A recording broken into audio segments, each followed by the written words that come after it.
Philosophy fractures the moment its teacher is gone. Welcome to another story in the series From Wonder to Power, The Journey of Thought. Today I want to explore the Socratic Schools, Xenophon, Antisthenes, Aristippus, and what happens when one question gives rise to incompatible lives. Socrates leaves no doctrine behind, only a method and a demand. Care for the soul, seek the good, question yourself relentlessly. Yet once his voice falls silent, his students carry these demands in radically different directions. One finds virtue in discipline and self-control. Another locates the good in pleasure refined by intelligence. A third turns ethics into practical guidance for leadership and order. Each claims fidelity to Socrates. None agrees with the others. Well, this episode opens after the trial, after the execution, when philosophy must survive without its provocateur. The question is no longer how Socrates lived, but what it means to live like Socrates. Is virtue austerity, or mastery of desire? Is freedom withdrawal from society, or skillful participation in it? Is the good something to renounce, enjoy, or organize? Here, ethics stops being a single path. It becomes a field of choices. The unity of Socratic questioning breaks into schools, and philosophy learns that even devotion to the same teacher can produce incompatible answers to how one ought to live. Early one morning, beyond the walls of Athens, Nicias, recently returned from military service, trains alone in a dusty courtyard. He repeats the same movements until his breath steadies. After the disorder of campaign life, he feels ruled by impulse and anger. He heard Socrates speak of the soul and the good, but now the question is sharper. How is virtue lived when the teacher is gone? Not far away, Xenophon instructs young men in managing household and character alike. He speaks without irony. Virtue, he says, is practical competence. One must learn to govern oneself, one's family, and one's duties with moderation and foresight. Discipline is not withdrawal from life, but readiness for it. Order, training, and endurance make a person reliable in peace and resilient in hardship. For Xenophon's listeners, Socrates' legacy becomes guidance for daily conduct, not endless questioning. Elsewhere, Antisthenes walks barefoot through the city, indifferent to comfort and reputation. He ridicules luxury and teaches that freedom comes from reducing one's needs. Self-discipline, for him, is release from dependence on wealth, approval, and pleasure. Virtue requires no refinement, only strength of character. Those who follow him begin to treat restraint as power, and simplicity as moral clarity sharpened to an edge. By contrast, near the harbour, Aristippus reclines among friends and teaches without embarrassment. Discipline, he argues, is not denial of pleasure, but mastery over it. Pleasure is harmless if it does not command the soul. The virtuous person enjoys what is offered while remaining inwardly free. Self-control here means flexibility, the ability to adapt without being owned by circumstance. Seen from above, Socrates' ethical turn divides into distinct paths. All agree that virtue must be lived, not merely defined. Yet emphasis differs. Xenophon orders life through responsibility. Antisthenes hardens it through austerity. Aristippus trains it through measured enjoyment. What unites them is the conviction that ethics is practice, a continual shaping of desire, habit, and judgment. As Nicias finishes his training, sweat and dust on his skin, he understands that virtue will not arrive as a revelation. It will be built through repetition, restraint, and choice. After Socrates, philosophy becomes a way of life, and self-discipline its first proof. At the edge of the Athenian marketplace, where refuse gathers and respect thins quickly, a young man named Mnesippus pauses to listen. Antisthenes stands before a small, half-interested crowd, his cloak threadbare, his sandals worn through. He makes no effort to soften the impression.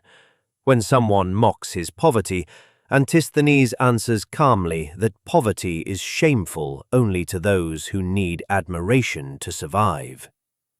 The words strike Mnesippus sharply. He has spent months chasing favor, credit, and modest comforts, only to feel more constrained with every small gain. You know. Later, walking past the gymnasium, Mnesippus asks why Antisthenes rejects what everyone else desires. Antisthenes stops beside a well and gestures toward it. "If you need much," he says, "you are owned by much." Dependence, he explains, multiplies fear. Fear of loss, of judgment, of exclusion. The cynic does not flee society out of resentment, but pares life down to what is sufficient: food, shelter, endurance, nothing more. Freedom begins where unnecessary needs end. In the afternoon heat, a fig seller named Phila asks Antisthenes for advice and tries to pay him. He refuses. She insists. He declines again. To accept payment would create obligation. She realizes that his refusal is not arrogance, but insulation. He owes nothing, and therefore cannot be claimed. The gesture unsettles her more than any argument. This freedom is not political or legal. It is existential, a condition of the soul. Seen from above, the stance is extreme in a city organized around status, consumption, and recognition. The cynics invert its values. Where others seek security through accumulation, they seek it through subtraction. Where others pursue freedom by acquiring power, they pursue it by removing leverage. Self-discipline becomes defense. The fewer needs one has, the fewer points the world can exploit. As evening comes, Mnesippus eats a small piece of bread alone and wonders how much of his life is spent maintaining appearances that do not sustain him. The thought unsettles him, yet brings clarity. To live with less is not merely to endure, it is to stand upright without permission. In the cynic ideal, freedom is not granted by the city or earned through success. It is claimed by needing less, until nothing essential can be taken away. A shaded garden overlooking the harbour offers rare calm. Praxilla, newly freed from the weight of constant obligation, reclines among friends as music drifts from a nearby house. Wine passes from hand to hand, laughter rises, and the heat of the day loosens its grip. A quiet ease settles into her body. For years, the good life has meant restraint, duty, endurance. Now she wonders whether goodness might be simpler. The intelligent enjoyment of what life offers. Well. Aristippus sits nearby, attentive without indulgence. When Praxilla asks whether pleasure makes a person weak, he answers that weakness lies not in pleasure, but in being ruled by it. The good life, he explains, is not denial, but mastery. Pleasure matters because it is immediate, felt without argument, yet it must be held lightly. Wine is to be enjoyed without drunkenness, company without dependence, comfort without softness. Freedom lies in entering pleasure and leaving it without loss of self. Later, walking along the quay, a merchant named Theron listens as Aristippus sharpens the point. Life offers no guarantee beyond the present moment. A virtue that ignores pleasure becomes brittle. An austerity that rejects the senses misunderstands human nature. Pleasure, properly chosen, sharpens judgment and affirms life. It is not the opposite of discipline, but its test. The wise person selects pleasures that do not enslave and avoids pains that do. Calculation replaces prohibition. Seen from above, this position unsettles both traditional morality and cynic austerity. Where others define the good life through endurance or renunciation, Aristippus locates it in measured enjoyment. The standard is lived experience, guided by intelligence. Goodness is assessed in real time, not deferred to reputation or promise.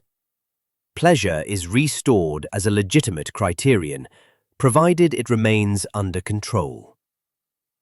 As evening deepens, Praxilla leaves the gathering content, but unbound. The pleasure has passed without residue. She senses that living well may require neither sacrifice nor excess, only a steady hand on desire itself. Early on a cool Athenian morning, Simmias, once a close companion of Socrates, walks past the corners where they used to stop and argue. The streets look unchanged, yet something essential has loosened. Socrates is gone, and with him the singular presence that held disagreement in balance. His questions remain alive, but the answers now pull apart. What was once a shared inquiry begins to divide into paths that no longer meet. At the gymnasium, Simmias hears followers of Xenophon speak with confidence about discipline, order, and the virtues needed to govern households and command armies.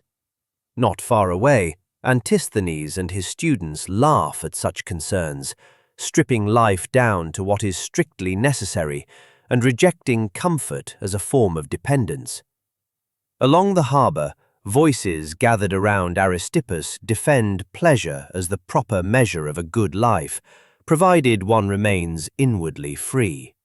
Each group invokes Socrates, each claims continuity, yet their conclusions point in different directions.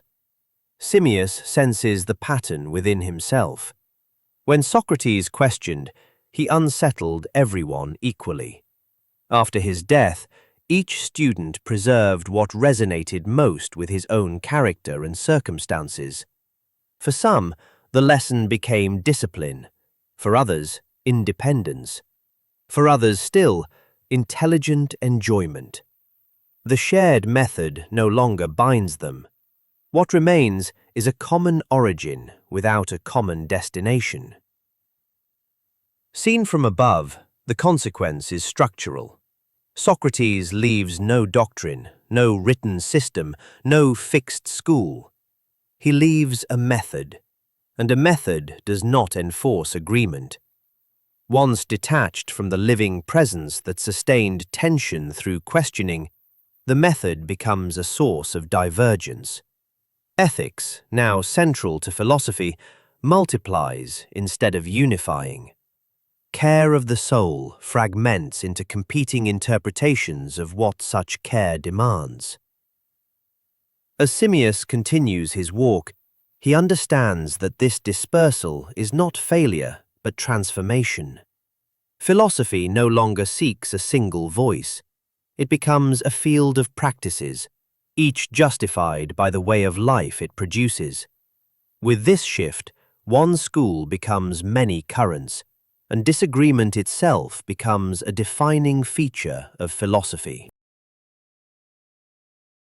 Something subtle but irreversible settles after the Socratic schools take shape. Philosophy no longer revolves around a single figure who unsettles everyone equally. It becomes plural. The same demand for care of the soul now supports incompatible lives, and no authority remains to reconcile them well. What is gained is realism.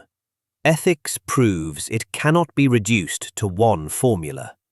Different temperaments, circumstances, and risks generate different answers to how one ought to live. Philosophy moves closer to life as it is actually lived, not as it is ideally unified. Practice replaces doctrine. Example replaces system. What is lost is cohesion. Without Socrates' presence, the method alone cannot prevent fragmentation. The question of the good no longer converges. Discipline, austerity, and pleasure all claim legitimacy. Philosophy becomes a landscape of paths rather than a single road. This chapter marks a decisive transition. Greek thought accepts that disagreement is not a temporary failure to be overcome, but a permanent condition of ethical reflection. To follow philosophy now means choosing a way of life, not inheriting a conclusion.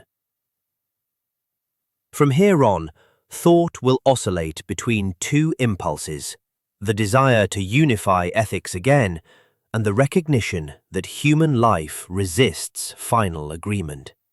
The next attempts at synthesis will be larger, more ambitious, and more systematic, but they will never forget this fracture at the heart of the Socratic legacy.